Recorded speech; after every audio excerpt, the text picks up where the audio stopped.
Muy buenos días a todos. Les voy a hablar hoy sobre los trastornos de la conducta alimentaria. Es un problema que se ha investigado mucho en los últimos años, dado que su prevalencia ha aumentado. A pesar de esto, hay aún muy poca investigación sobre lo que son trastornos de la conducta alimentaria.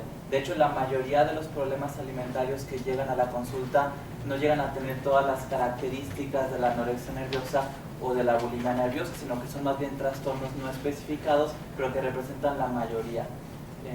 Han dicho los miembros de la Asociación Psiquiátrica Americana que en mayo de este año se va a publicar el DSM-5 y esperemos que en esta nueva clasificación estos trastornos no especificados aparezcan ya mejor definidos para poder incrementar la investigación y tener una mayor comprensión de estos problemas. Y bueno, el tema de los trastornos alimentarios es un tema que nos interesa mucho a los psiquiatras que trabajamos con niños y adolescentes. De hecho, desde mi perspectiva, es un área de la psiquiatría infantil y de la adolescencia. Esta es una distribución por edad de pacientes con trastornos de la conducta alimentaria que acudían a la clínica de Mara Selvini Palazzoli en Italia. Y si se fijan, la mayor proporción de pacientes que tenían trastornos alimentarios tenían de 15 a 18 años, era el 44%, y después le seguía el 32% de 12 a 14, y las minorías, 16% más de 18, y de 9 a 11, 8%. Si consideramos que los psiquiatras infantiles y de la adolescencia vemos pacientes desde el primer día de vida hasta los 18 años, pues abarcaríamos la mayor parte de los pacientes, ¿no? Sería el 84% de pacientes con trastornos alimentarios que están en edad pediátrica. Y bueno, los trastornos de la ingestión y la conducta alimentaria en la infancia deben ser entendidos en un contexto que tome en cuenta las características tanto del niño como de sus padres, así como el tipo de relación que mantienen. Si vamos a trabajar con menores de edad que están creciendo y que se están desarrollando en un núcleo familiar, sería absurdo que no tomáramos en cuenta lo que está pasando con mamá y con papá. Aunque el cordón umbilical se corta en el momento del nacimiento, existe un vínculo muy estrecho entre el niño y el ambiente familiar en el cual se está formando. Si vemos nada más el niño de manera individual o al adolescente o a la adolescente en un enfoque meramente individual, eso es tan absurdo como un médico que decide evaluar a un feto en desarrollo y no toma en cuenta el ambiente intrauterino. Y bueno, por eso me gusta mucho esta caricatura, porque cuando vemos a niños o adolescentes podemos pensar que el problema se encuentra en sí, en sus conductas o en las emociones que están experimentando, pero hay algo detrás, ¿no? Hay un contexto, hay otra persona involucrada en el hecho de que un niño o un adolescente tenga alguna conducta alimentaria. A veces las anoréxicas nos dicen que ellas mismas se generaron el problema, pero cuando empezamos a estudiar a las familias nos damos cuenta que existe un problema familiar. Por eso es que hace algunos años se hablaba de las familias anoréxicas, que es un término que empezó a caer en desuso, pero que vale la pena retomarlo. Y esto lo dice un pseudopsiquiatra español, José Toro, en su libro El cuerpo como delito. Dice: no es raro que convivan bajo el mismo techo unos padres obesos y una hija que lucha contra el miedo a engordar. Entonces es muy interesante porque podemos recibir en la consulta a una chica con anorexia, ¿no? Con un índice de masa corporal muy bajo, abajo de 16. A veces me ha tocado ver chicas con índice de masa corporal de 10 y que andan caminando y van a la escuela y resulta que la mamá tiene sobrepeso u obesidad, ¿no? Pareciera como que la mamá come por la chica o la chica no come lo que mamá no debería de comer, y esa es un área de intervención. Las chicas se ven reflejados en sus padres y por eso es que encontramos esta asociación. Cuando vemos un problema alimentario en los papás, que en este caso si padecen obesidad, hay mucha probabilidad de que tengan un trastorno por atracón o lo que se conoce popularmente como ser comedores compulsivos, pues esa es un área de intervención que no podemos soslayar. También cuando los niños son sobrealimentados por muchas razones, a veces los padres tratan de suplir con alimento la falta de tiempo, de cariño o de cuidados, pues estos niños obesos van a crecer con insatisfacción corporal y cuando llegan a la adolescencia van a tener muchas dificultades para poder construir una adecuada autoestima. Y ahora algo muy interesante que vemos en los pacientes con trastornos alimentarios es que las percepciones que ellos tienen están distorsionadas, ¿no? La interpretación que ellos hacen de la realidad de su cuerpo está alterada. Y esto puede empezar desde etapas muy tempranas del desarrollo, porque nosotros no aprendemos a percibir la realidad de manera objetiva. Siempre desde que estamos chiquitos, pues nuestros padres hacen comentarios sobre nuestro cuerpo y eso hace que pongamos en categorías muchas de nuestras características. Aquí esta mamá le dice, tienes los ojos de tu abuela, te pareces mucho a tu papá. Entonces este niño que se mira al espejo y que por primera vez está teniendo una visión objetiva de sus rasgos, de su fisonomía, pues ya aquí hay un sesgo, ¿no? Porque la mamá le está dando una interpretación a esas características físicas. Y esto lo dice Fernández Guardiola, dice: la percepción es el resultado de un proceso a través del cual los observadores extraen la información adecuada de la entrada sensorial, hasta ahí todo va bien, pero aquí está el problema, y formulan una hipótesis sobre ella. Aquí tenemos a una adolescente que está deprimida y dice algo muy interesante. Dice: mi relación conmigo misma se construye desde afuera. Aprendo quién soy porque otros me lo dicen.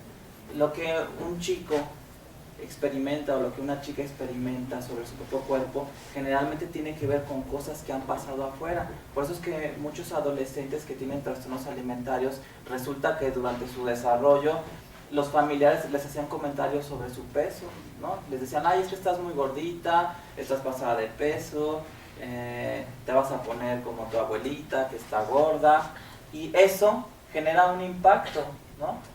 Se empieza a formar parte de lo que entendemos como la imagen corporal, y hay un momento en donde esa va a ser la semilla que va a generar un trastorno de la conducta alimentaria. Hay un investigador que ya hace mucho tiempo, en 1932, hizo un estudio muy interesante sobre el poder del lenguaje para entender las realidades. Esto se publica en el 32, y lo que hace este señor es de que tiene un grupo de personas, las divide, los pone en cuartos diferentes, y a estos dos grupos de personas les muestra una imagen ambigua, ¿no? Que son estas imágenes que están en el centro, que se pueden interpretar de diferentes maneras, ¿no? Porque tienen cierta ambigüedad. El grupo que se encontraba en una habitación les dijo que eran unas cortinas en una ventana, y al grupo que estaba en la otra habitación les dijo que esta figura ambigua era un diamante en un rectángulo. Después de mostrarle la figura, la retiró de la vista de los participantes y les pidió que la dibujaran. Y sucedió algo interesantísimo. A los que les había dicho que eran unas cortinas en una ventana, dibujaron así la figura que ellos habían visto. Pero los participantes aseguraban que esta era idéntica a la figura que les había mostrado el investigador.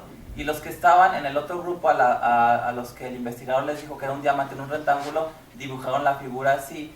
Y los participantes aseguraban que esta era la figura original. Pero aquí el investigador se dio cuenta que las palabras que él había utilizado para describir la imagen habían cambiado la realidad, habían cambiado la percepción de los participantes. Igual este es otro ejemplo. Muestra esta figura ambigua, a un grupo le dice que es un timón, el timón de un barco, a otro grupo le dice que es un sol, retira de la vista de los participantes la figura, les pide que la dibujen y cambian los dibujos, ¿no? Esto lo dibujan más como un timón de un barco y esto como un sol. Y los participantes aseguraban que esa era la figura original. Entonces es interesantísimo el poder del lenguaje para crear nuestra realidad, incluso para transformar un recuerdo. Esto que Carl Mitchell publica en el 32 confirma lo que dice Gabriel García Márquez en El coronel no tiene quien le escriba, cuando él dice: la vida no es la que uno vivió, sino la que uno recuerda y cómo la recuerda para contarla. ¿Qué palabras usamos para entender nuestra realidad? Y bueno, estas fueron las conclusiones a las que llegó. Los recuerdos visuales de los participantes en la investigación habían cambiado de acuerdo con las etiquetas verbales que habían recibido. El empleo de las palabras que describían las figuras había moldeado y ajustado la memoria de dichas figuras. Es interesantísimo, y este estudio siempre lo cito porque hay pocos investigadores que se interesan en el tema del lenguaje y su capacidad para cambiar una realidad. Habitualmente son los poetas o los escritores los que hablan de este asunto. Por ejemplo, Octavio Paz, en su ensayo El arco y la lira, tiene un capítulo donde habla sobre el lenguaje y habla del poder del lenguaje para crear realidades. Y bueno, ¿a qué punto quiero llegar con esto? Quiero llegar al punto de que si a un niño en una etapa temprana del desarrollo se le dice que está feo, que es desagradable, que está gordo, eso va a tener un impacto y eso va a cambiar su percepción, y él va a llegar a la adolescencia con una alteración en su imagen corporal. Yo tenía una paciente con anorexia que me decía, pues es que en mi familia me dicen que estoy llenita, y de hecho me apodan llenita, entonces yo siento que estoy gorda y por eso he dejado de comer, cuando la chica estaba muy flaca. Entonces entrevisto a la mamá y le digo, oiga, pues me está diciendo su hija que ustedes constantemente le dicen llenita, que de hecho la apodan así. Y la mamá me dice, que es muy curioso, dice, bueno, doctor, es que si usted ha visto, ella se llama Jenny y le decimos de cariño Llenita, ¿no? Pero la niña había interpretado diferente este diminutivo de Jenny, ¿no? Pero ya era tarde, no sé, yo le decía a la chica, oye, es que te decían Llenita no porque que estuvieras obesa, sino porque es un diminutivo de Jenny, porque así te llamas. Pero ya era tarde, ya se había quedado eso dentro de su imagen corporal. Que también habría que ver si la familia también tenía algunos elementos de agresión ahí, porque la familia te presenta que lo decían de cariño, pero a lo mejor había ahí una intención de hacerla sufrir un poco. Esa es una notita que me mandó una mamá en una conferencia que di, y la traje aquí porque me parece muy interesante. Dice, entiendo el por qué mi hija no quiere comer, que era una chica con anorexia. Su abuelito es obeso, lo que estábamos viendo que dice José Toro, y su abuelita solo dice cosas negativas de su aspecto. Gracias por explicarlo así. Bueno, entonces con esta chica anoréxica, pues habrá que llamar a la consulta al abuelito y a la abuelita, ¿no? Y decirle, mire, estoy interesado en tratar el caso de su hija anoréxica, pero necesito que venga el abuelito y la abuelita, ¿no? Porque el área de intervención se encuentra en otro punto. A veces los clínicos quieren centrar toda la intervención en las chicas con anorexia y son los elementos del sistema que tienen menos recursos, porque están desnutridos, porque están deprimidos, no porque no tienen conciencia de enfermedad. Pero si uno amplía la evaluación hacia la familia, puede movilizar algunas cosas. Ese es un instrumento que se llama la escala de figuras de niños de Collins. Yo la utilizo para evaluar la insatisfacción corporal de niños, sobre todo en edad escolar. Vienen figuras de niños y de adultos, y aquí se le pregunta al niño, ¿cuál de las siguientes figuras se parece más a ti? Y aquí lo que hace el niño es que subraya una, ¿no? Y aquí yo lo comparo con el peso del niño. Si es un niño muy delgado y está señalando esta, hay una alteración en la percepción. Siguiente pregunta, ¿cuál figura se parece más a cómo a ti te gustaría ser? ¿No? Y aquí esta niña señala, pues esta que es de las más flaquitas. Entonces aquí vemos una discrepancia entre cómo se percibe y cómo quisiera estar. Hay una gran insatisfacción corporal y ese instrumento también nos permite medir la insatisfacción a futuro. ¿Cuál figura se parece más a cómo a ti te gustaría ser de grande? Y bueno, aquí ponen a esta anoréxica, ¿no? Entonces vemos que todavía hay la expectativa de adelgazar más. Y eso es preocupante, pero nos puede ayudar a documentar objetivamente lo que está sucediendo con estos niños. También en niños muy pequeños se ve que la prevalencia de los trastornos alimentarios es igual en los sexos. Por eso que también tenemos ese instrumento para niños.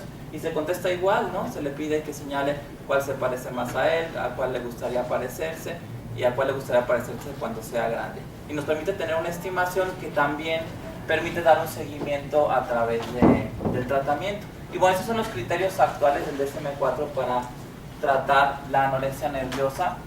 El criterio A es el rechazo a mantener el peso corporal igual o por encima del valor mínimo normal, considerando la edad y la talla. Aquí nos dice que puede ser una pérdida de peso que da lugar a un peso inferior al 85% del esperable. Yo lo que hago aquí para hacer práctico este criterio es que saco el índice de masa corporal. Y si este índice me da abajo de 17.5, considero que tiene el criterio A, que es como lo maneja la CIE 10. Ahora también podemos irnos a las tablas de peso y talla, muchas publicadas por la Secretaría de Salud para Población Mexicana, y ahorita lo vamos a ver porque hay varias opciones para que un paciente cumpla el criterio A. De hecho, el diagnóstico de desnutrición no se hace siempre de la misma manera, no hay un estándar de oro para diagnosticar desnutrición. Muchos le dan mucha importancia al peso y otros le dan importancia a estudios de laboratorio o a características clínicas del paciente, pero no hay un estándar de oro. Criterio B, miedo intenso a ganar peso o a convertirse en obeso, incluso estando ya por debajo del peso normal. Criterio C, alteración de la percepción del peso o silueta corporales, exageración de su importancia en la autoevaluación o negación del peligro que comporta el bajo peso corporal. Y el criterio D es la amenorrea, ¿no?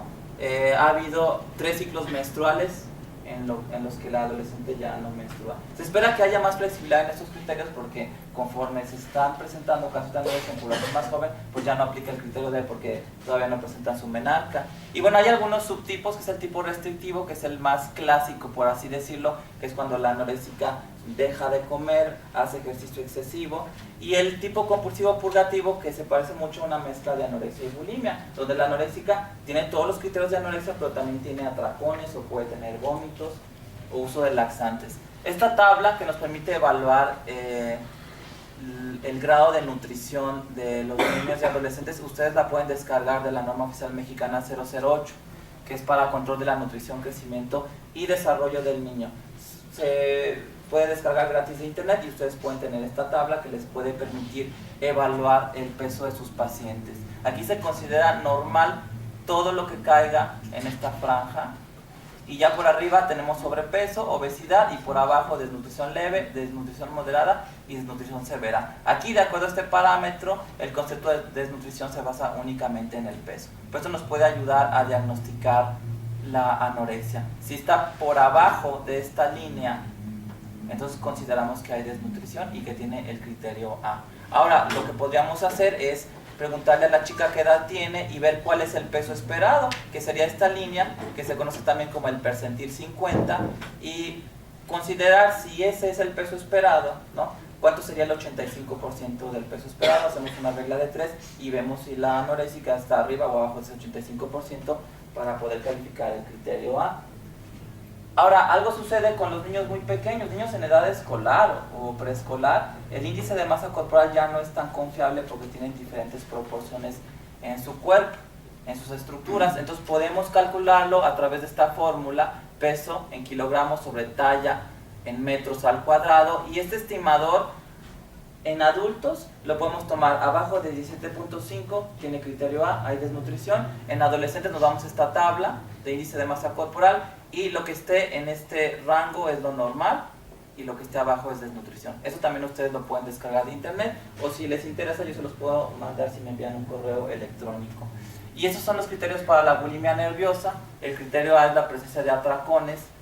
Un atracón es una ingesta compulsiva, aquí lo explica, en un corto periodo de tiempo, y que hay una falta de control sobre el impulso por comer. El criterio B, que siempre está, porque si no nada más sería comedor compulsivo, es que hay conductas compensatorias inapropiadas, que aquí la bulímica o el bulímico puede hacer muchas cosas. Habitualmente vomitan, pero puede haber bulímicas o bulímicos que no vomitan, sino que hacen ejercicio excesivo, o después de un atracón restringen.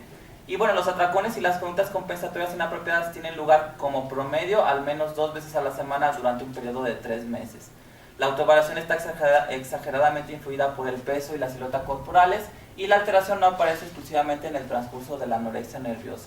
Y aquí tenemos el tipo purgativo, el más común o el clásico, es la bulímica que se atraca y vomita, y el no purgativo, se atraca pero tiene otro método para compensar los atracones.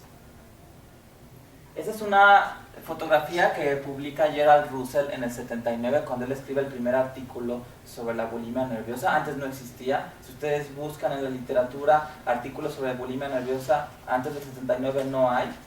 Y él encuentra estas características que no es frecuente verlas en la clínica, pero resultan interesantes. Se le llama el signo de Russell, ¿no? Que son estas lesiones en la piel que se generan cuando la paciente o el paciente se introduce el dedo y puede lastimarse con los dientes incisivos, ¿no? Y que además de lastimarse, el ácido que viene del estómago puede también dañar la piel. Entonces encontramos en algunas ocasiones el signo de Russell. Y bueno, algo interesante que sucede con las pacientes anoréxicas es que a veces es cuestión de tiempo para que se conviertan en bulímicas. Y eso lo describe también Gerald Russell. De hecho, Gerald Russell, cuando publica su primer artículo en el 79, él pensaba que las bulímicas nada más eran un tipo de anoréxicas. Cuando tenemos la Segunda Guerra Mundial, ¿no? Y que muchos judíos son recluidos en campos de concentración, cuando algunos lograron ser liberados, resulta que después de este periodo de tiempo en que no podían comer y que eran unos anoréxicos pero a la fuerza, empezaron a tener atracones. Aunque muchos investigadores atribuyen a diversos autores esta descripción, pues esto ya está hecho en la historia. Y es un libro que les recomiendo, de Viktor Frankl, El hombre en busca de sentido. Él habla sobre su experiencia en un campo de concentración. Y fíjense lo que dice Viktor Frankl: el cuerpo funciona con menos inhibiciones que la mente. Desde el primer momento usó de la libertad recién adquirida y empezó a comer con voracidad. Durante horas y días enteros, incluso a mitad de la noche. Es asombrosa la cantidad de comida que se puede ingerir. Entonces lo mismo pasa con las anoréxicas, es como si estuvieran en un campo de concentración y de repente viene la liberación. Por eso es que podemos ver hoy una anoréxica y mañana tiene bulimia nerviosa. Y bueno, sabemos que la bulimia nerviosa también se acompaña de complicaciones médicas, complicaciones que pueden dañar diferentes órganos, y por eso en algunas situaciones en donde el problema es grave necesitamos los psiquiatras el apoyo de otros especialistas, sobre todo de endocrinólogos, de médicos internistas que puedan ver las complicaciones médicas. Algo que publica Russell en el 79 que se me hace interesantísimo es que él decía que para tratar a las bulímicas había que trabajar con la familia, ¿no? Independientemente de la edad de la bulímica. Si la bulímica tiene 30 años no importa, hay que trabajar con la familia. Trabajar en la relación con los padres debe ser una característica prominente de las intervenciones psicoterapéuticas. De hecho, resulta curioso que dentro de el estudio que hace Mara Selvini Palazzoli de sus pacientes, las pacientes con trastornos alimentarios que ya andaban por ahí de los 30 a los 35, la mayoría seguían manteniendo el rol de hijas de familia. Y bueno, esos son los trastornos de la conducta alimentaria no especificados, pero no me voy a detener en esto. Ustedes lo pueden revisar en el DSM-4. Son formas que algunos han llamado subclínicas, entre comillas, porque a veces pueden ser más graves que la anorexia o la bulimia, y que simplemente lo que pasa con estos trastornos no especificados es que no tienen todos los criterios que tienen los trastornos específicos. Por ejemplo, hay anoréxicas que sí están menstruando, ¿no? O anoréxicas que tienen un peso normal, pero cayeron en amenorrea y no quieren comer. O bulímicas que tienen menos atracones de los que pide el DSM-4, pero que también es una conducta preocupante. Y bueno, para tratar estos problemas, el abordaje debe ser siempre multidisciplinario. Aquí a fuerzas tenemos que tener un equipo. No podemos sentirnos capaces de tomar el problema nosotros solos. Hay que trabajar con un equipo multidisciplinario. Lo que recomiendan las guías de la Asociación Psiquiátrica Americana es que haya un médico, una nutrióloga, alguien que trabaje la psicoterapia, el ambiente psicosocial, y el primer objetivo es la renutrición. Eso es lo principal, que de hecho aquí los psiquiatras pues podemos hacer muy poco, ¿no? Aunque los psiquiatras con nuestra formación médica sí llevamos la materia de nutrición durante nuestra formación, pero no es algo en lo que nos especialicemos, y la mayoría preferimos trabajar con una nutrióloga que tenga experiencia en este campo. Bueno, dice, se debe proceder a la hospitalización cuando existan complicaciones médicas asociadas a la desnutrición. Muchas veces las chicas con anorexia pueden llegar a tener falla renal, falla cardíaca, y generalmente se inicia la ingesta con 30 a 40 kilocalorías por kilo por día, y esta puede incrementarse de 70 a 100 kilocalorías por kilo por día. Esto yo no lo hago, que afortunadamente no estoy en la punta del cerro para yo enfrentarme a un problema así, pero lo que recomienda la Asociación Psiquiátrica Americana es que si en algún momento el psiquiatra no tiene el apoyo de un nutriólogo, él va a dar el plan alimentario. Hay fórmulas para calcular un plan alimentario que nos da este rango de kilocalorías. Ahora, se debe de hacer gradual, ¿no? Si tú tienes una anoréxica y de repente se le ofrece la comida habitual que come alguien de su edad, puede desarrollar una complicación médica que se conoce como síndrome de realimentación. Y bueno, no nos vamos a extender aquí porque es salirnos un poco del tema, pero lo que sí quiero aquí mostrarles es que cuando viene la desnutrición, el cuerpo entra en gluconeogénesis, hay un catabolismo de lípidos y proteínas, no, como no hay azúcar, entonces el resto de los ladrillos que forman el cuerpo humano empiezan a quemarse, por así decirse. Hay una depresión de electrolitos, disminuye el fósforo, potasio y magnesio por la misma desnutrición. Y bueno, hay una respuesta compensatoria. Dentro de la célula va a salir el fósforo, el potasio y el magnesio para que esté disponible. Tiene que estar disponible sobre todo el fósforo porque tiene que ver con la integridad de las membranas y tiene que ver con el funcionamiento cardíaco. Y finalmente en el espacio extracelular tenemos ya niveles necesarios de fósforo, potasio y magnesio. Que es interesante, las anoréxicas se adaptan muy bien a la desnutrición. Uno puede tener una anoréxica muy grave, le pide estudios de laboratorio y todo sale normal. Yo en esos casos hablo de una vocación para la anorexia, porque hay personas que a veces con saltarse una comida ya se sienten mal, se les baja el azúcar aparentemente, y las anoréxicas pueden durar días sin comer y están bien y van a la escuela y funcionan y dicen que no se sienten mal. Hay mecanismos en su cuerpo que no tienen todos que les permite mantenerse en desnutrición. Y bueno, ¿qué pasa si la sobrealimentamos de golpe? Bueno, si estaba en este periodo de desnutrición y de repente les metemos azúcar, aumenta la insulina. La insulina sabemos que incrementa la recaptura intracelular de fósforo, potasio y magnesio. También la insulina retiene agua y sodio. Y entonces vuelve a entrar el potasio a la célula, hay depresión de potasio, depresión de fósforo, hipofosfatemia, y viene el síndrome de realimentación, en donde la paciente se puede morir. Entonces pudiera ser que uno dijera, qué bien, ya tengo la anorexia, ya va a comer, y le dan de comer y se muere. Pues es importante tener a una nutrióloga experta en estos problemas. Y bueno, se espera que las pacientes hospitalizadas ganen de 1 a 1,5 kilos semanalmente. Hospitalizadas, las ambulatorias, pues podemos irnos todavía más lento, incrementos de 250 a 500 gramos semanalmente. No hay prisa, porque habitualmente una anoréxica está adaptada a su desnutrición. Claro que no la podemos dejar ahí. Y lo que nos recomienda la Asociación Psiquiátrica Americana es que es muy importante educar a los pacientes sobre los riesgos de los trastornos de la conducta alimentaria. Y uno les puede decir eso abiertamente, ¿no? La anorexia es un problema que te puede llevar a la muerte. No todos los trastornos psiquiátricos te llevan hasta ese punto. Y bueno, este es un blog de internet que yo lo hice para contrarrestar estos blogs de Ana y de Mía, que hay muchísimos. Pues yo hice uno que es blog anti-Ana y Mía, ¿no? www.blogantianaymia.blogspot.mx. Les invito a que lo revisen. En este blog yo doy información sobre lo que es la anorexia y la bulimia, y bueno, yo con eso trato de contribuir un poco, ¿no?, a ese peso enorme que generan estos blogs pro Ana y pro Mía, que el más frecuente es mis amigas Ana y Mía, que es amigasanaymia.blogspot.com. Y si ustedes se meten a este blog de esta chica, pues ahí vienen técnicas de cómo vomitar, ¿no?, cómo bajar de peso a través de diferentes remedios, y esto incrementa la psicopatología. Y ahora, algo que nos dice también la Asociación Psiquiátrica Americana es que para niños y adolescentes la evidencia indica que la terapia familiar es la intervención más efectiva. Ahí sí ya no hay vuelta de hoja. Para niños y adolescentes hay que trabajar con la familia. Si trabajas nada más con la anoréxica o con la bulímica, no vas a obtener grandes cambios. Y bueno, esto lo dice Servini Palazzoli. Todos los miembros de la familia se oponen a cualquier cambio que resulte peligroso para su ideal homeostático. Que ese término de la homeostasis familiar es un término muy interesante que lo comenta Don Jackson por ahí de los años 60, y que a partir de ahí creó una revolución, ¿no? El hecho de que la familia, a pesar de su psicopatología, mantiene un estado de equilibrio. Y fíjense lo que decía Servini Palazzoli: es necesario connotar positivamente la tendencia homeostática para provocar paradójicamente la capacidad de transformación. Si ustedes revisan esta obra de Servini Palazzoli, Paradoja y Contraparadoja, van a encontrar que es muy interesante la manera en cómo este grupo trabajaba con los anoréxicos. Yo recomiendo que no lo hagan si no tienen experiencia, porque puede haber resultados contraproducentes. Para prescribir una paradoja hay que tener un buen conocimiento de lo que está sucediendo en el sistema para que esa paradoja funcione.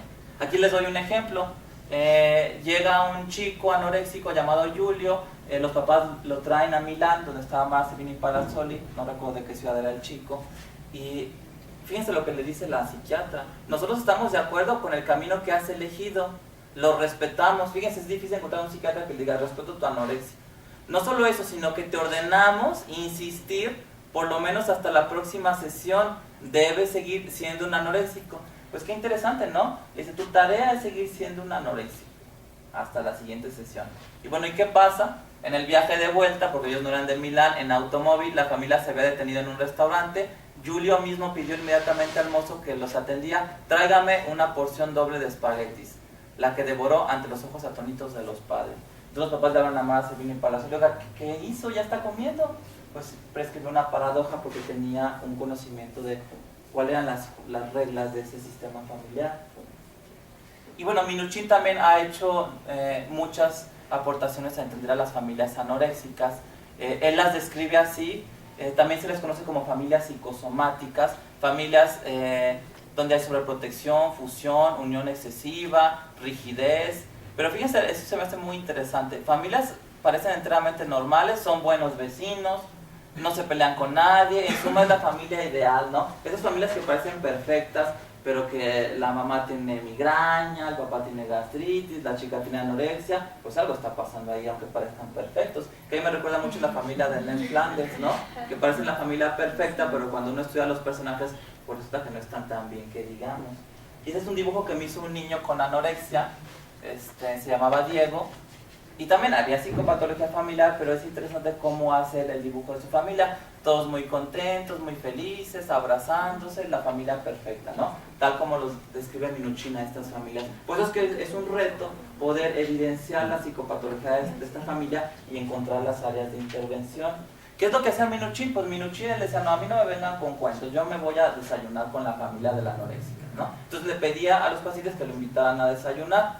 Dice, almorzar con una familia anoréxica hace posible en ciertos casos trasladar el foco desde la ingestión de alimentos de la inapetente a las transacciones interpersonales de la familia que se desarrollan en torno a la comida. Después Minuchin lo que empezó a hacer es que en el consultorio, a través de una técnica llamada escenificación, él lograba hacer que la familia trajera el conflicto a la consulta. Pero también se podía ir a las casas y desayunar con ellos y observar. Y fíjense lo que dice Minuchin, negocia un acuerdo con Loretta, que es el caso de una paciente con anorexia, que esto lo comenta en el libro de Caleidoscopio Familiar. Ella comerá, pero comerá sola, fuera de la mesa familiar. La pesaré cuando asista a las sesiones, pero su peso será un secreto entre nosotros dos. Aquí está generando una distancia con los papás, ¿no? Esta chica come sola, ya no van a estar ahí en la mesa del comedor, que es un campo de batalla. Y lo del peso, ustedes ya no le digan nada, es asunto mío y de ella, porque yo soy el médico. En el trabajo relacionado con los anoréxicos, he observado que la capacidad de desafío directo en una zona no relacionada con la comida es un prerequisito de la mejoría. En pocas palabras, lo que dice Minuchin es, mira, tú como anoréxica, prefiero que desafíes a tus papás de otro modo. Mejor pórtate mal, ¿no? Llega un día tarde de una fiesta, pero no los desafíes en el campo de la comida, porque ahí es muy difícil pelear. Y dice Minuchin, sé por anteriores experiencias que es posible con los síntomas de Loretta, que los síntomas desaparezcan cuando adquiera la autonomía propia de una muchacha de 16 años, que es esta infantilización que vemos. Por eso les comentaba yo que más Servini Palazzoli veía pacientes de 30, 35 o más años que seguían como hijas de familia.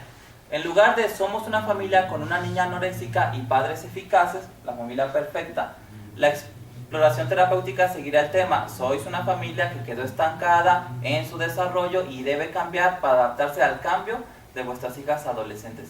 Ese es un reencuadramiento, ¿no? Y es nuestra obligación hacerlo. Si nosotros nos quedamos con la definición que los pacientes traen de sus problemas, entonces ellos nos van a llevar al mismo callejón sin salida en el que ellos están metidos y no les vamos a prestar ninguna ayuda. Hay que nosotros mostrarles que vemos el problema desde una perspectiva diferente.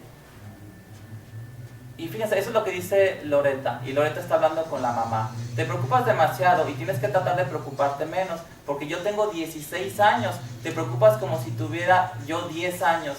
La madre, aguarda un minuto, Loretta, te doy la oportunidad. Y Loretta dice, en ciertas cosas que son fáciles de hacer, pero en otras cosas no te atreves a darnos la oportunidad. Y Minuchin, si se fijan, apoya a la chica, ¿no? Loretta, quiero felicitarte, pienso que eres muy buena. O sea, Loretta está desafiando a la mamá, pero aquí ya hay dos desafiantes, Loretta y Minuchin.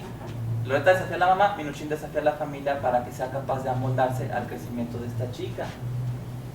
Y Minuchin le dice al esposo, Carlo, tiene usted una esposa encantadora. Que eso también es muy interesante porque la terapia de Minuchin es golpear y acariciar, ¿no? Sí está apoyando a Loretta para que desafíe a la mamá, pero al esposo le dice, tienes una esposa encantadora, ¿no? La está acariciando un poco.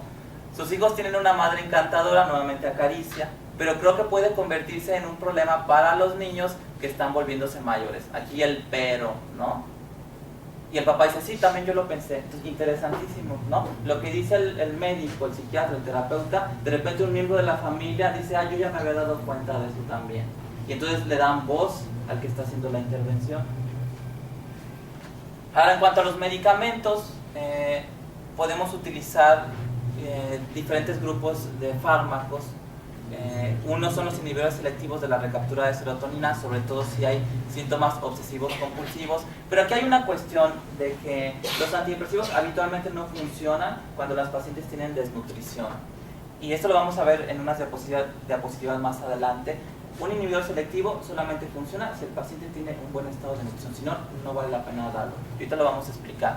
También utilizamos antipsicóticos de segunda generación, estos son los que más se han usado, la olanzapina a dosis de 5 a 10 miligramos al día, risperidona a dosis de 3 a 6 miligramos al día, son dosis bajas para adulto. Para niños y adolescentes, risperidona 0.5 a 4 miligramos al día y olanzapina 7.5 a 12.5 miligramos al día. Y dice, no hay pruebas suficientes para confirmar que existe un beneficio en el uso de antipsicóticos para mejorar el índice de masa corporal de los pacientes con anorexia nerviosa. Ese es un estudio que salió en el 2010, en donde no encuentran mucho beneficio. De todos modos, los expertos recomiendan darlos. ¿Por qué?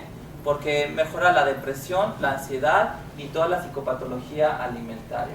Sabemos que muchos antipsicóticos incrementan el peso y que de ahí nos podemos agarrar para dárselo a una anorésica, pero lo que se nos olvida es que a veces las anorésicas son capaces de controlar el hambre. Entonces, si finalmente el medicamento les va a dar más hambre, pues ellos son expertos en controlar eso, ¿no? Bueno, este es un metaanálisis también que encontró que no hay diferencias con el placebo. Aún así, la mayoría de los expertos recomiendan dar el antipsicótico. Y bueno, muchos antipsicóticos lo que hacen es que disminuyen los niveles de leptina, disminuye la saciedad, y entonces resulta que tenemos un paciente con olanzapina y en un año ya subió 10 kilos. Aunque para muchos no es tan grave, porque en la población mexicana, promedio, un hombre que se casa sube 10 kilos después de un año, como si tomara olanzapina. Claro que es un problema de salud pública porque, según la Encuesta Nacional de Salud y Nutrición, pues hay un gran incremento en la obesidad. Pero si queremos hacer esto con la anorésica, pues no importa que le bajemos los niveles de la leptina con la olanzapina, ella resiste eso y más.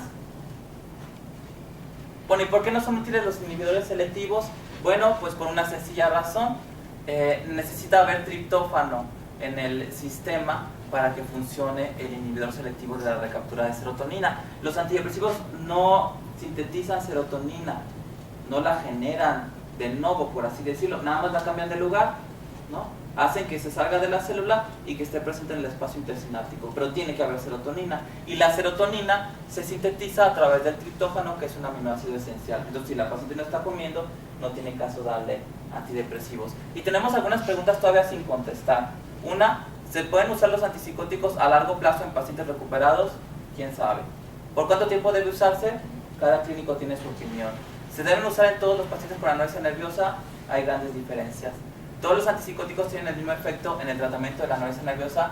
No, hay diferentes efectos con diferentes fármacos. Ahora, darle vitaminas, eso es interesantísimo porque lo que nos dicen las guías de la Asociación Psiquiátrica Americana es que parece que no sirven de nada, ¿no? Y platicando yo con la nutrióloga que trabaja conmigo, ella me decía que es muy raro ver deficiencias vitamínicas en las anoréxicas, a pesar de que no comen. No desarrollan esos síndromes de deficiencias vitamínicas que a lo mejor sí se ven, por ejemplo, en países donde hay falta de disponibilidad de alimentos, ¿no? O en marineros que están 2 meses en alta mar y no se comen una fruta. Ahí sí se pueden ver algunos síndromes relacionados con falta de vitaminas. Pero la anoréxica parece que con lo poquitito que come, ya con eso tiene el aporte de vitaminas. Y por eso es controversial su uso. A veces muchas mamás de niños normales, por ejemplo, mamás de niños con TDA, me dicen, no, doctor, ¿y no le va a prescribir vitaminas al niño? Yo lo veo muy flaco. Le digo, señora, no le doy vitaminas ni a las anoréxicas. ¿Cómo que se las voy a dar a sus hijos? Y bueno, hay otros medicamentos que algunos médicos utilizan. La domperidona es un procinético que permite que la paciente pueda deglutir con más facilidad porque mejora la motilidad esofágica. A veces de tanto vomitar, ellas ya sienten que en automático se les regresa la comida y la domperidona es una buena opción. Y también algunos usan la ciprofloxacina, que es un fármaco que incrementa el apetito, pero recuerden que las anoréxicas son expertas en eso, logran controlar el hambre. Y en cuanto al tratamiento de la bulimia, pues se pueden utilizar fármacos como los inhibidores selectivos de la recaptura de serotonina a dosis altas. La fluoxetina se usa a dosis de 60 a 80 miligramos al día. Esta es fluoxetina 60-80 y sertralina de 100 a 200. Y también el topiramato ha mostrado efectividad a dosis de 25 a 300 miligramos al día. Y bueno, eso es todo por mi parte. Muchas gracias por su atención.